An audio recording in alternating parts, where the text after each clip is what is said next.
ये है वो बाबा खड़क सिंह जिसके खड़कने से खड़कती है खिड़कियां और खिड़कियों के खड़कने से खड़कता है खड़क सिंह। तारीख का अनपढ़ जज जस्टिस बाबा खड़क सिंह। बाबा खड़क सिंह पटियाला के महाराजा के मामू थे। एक लंबी चौड़ी जागीर के मालिक थे।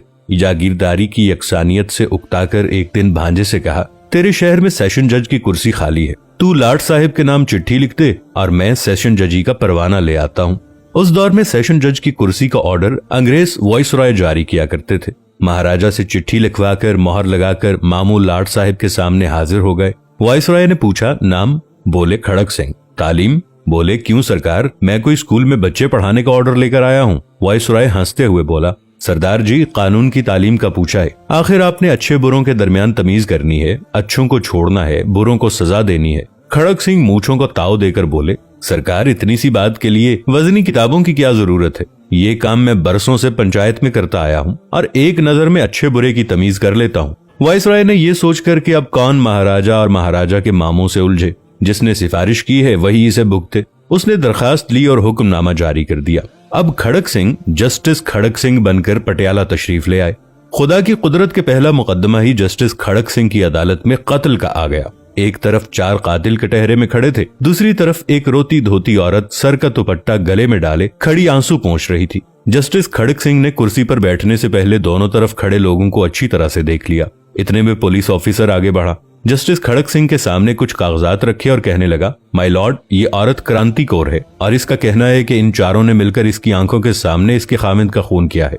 क्यों माई? जस्टिस खड़क सिंह ने पुलिस ऑफिसर की बात पूरी भी न सुनी और औरत से पूछने लगा कि कैसे मारा था। औरत बोली कि सरकार, जो दाएं तरफ खड़ा है इसके हाथ में बर्छा था, दरमियान वाला कस्सी लेकर आया था और बाकी दोनों के हाथों में लाठियां थी। ये चारों कमाद के ओट से अचानक निकले और मारामारी शुरू कर दी और इन जालिमों ने मेरे सर के ताज को जान से मार दिया।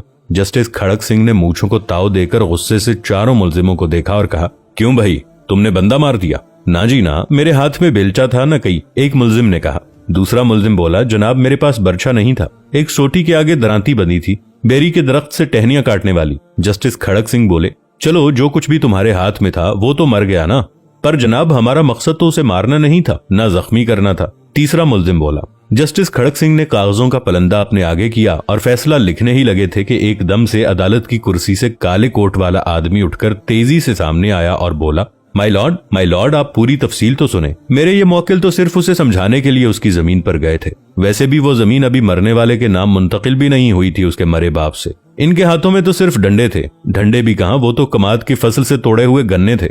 एक मिनट। जस्टिस खड़क सिंह ने काले कोट वाले को रोका और पुलिस अफसर को बुलाकर पूछा, ये काले कोट वाला कौन है? सरकार, ये वकील है, मुल्जिमान का वकील सफाई, पुलिस ऑफिसर ने बताया। यानी ये भी इन्हीं का बंदा हुआ ना जो इनकी तरफ से बात करता है। खड़क सिंह ने वकील को हुक्म दिया कि उधर कटहरे में खड़े हो जाओ कातिलों के साथ। इतनी बात की और कागजों के पलंदे पर एक सतरी फैसला लिखकर दस्तखत कर दिए। जस्टिस खड़क सिंह ने फैसला लिखा था कि 4 कातिल और 5वां उनका वकील, पांचों को फांसी पर लटका दिया जाए। पटियाला में खलबली मच गई। ओए बचो, खड़क सिंह आ गया है जो कातिल के साथ वकील को भी फांसी दे देता है। कहते हैं कि जब तक खड़क सिंह सेशन जज रहे, पटियाला रियासत में कत्ल की बहुत कम वारदातें हुई।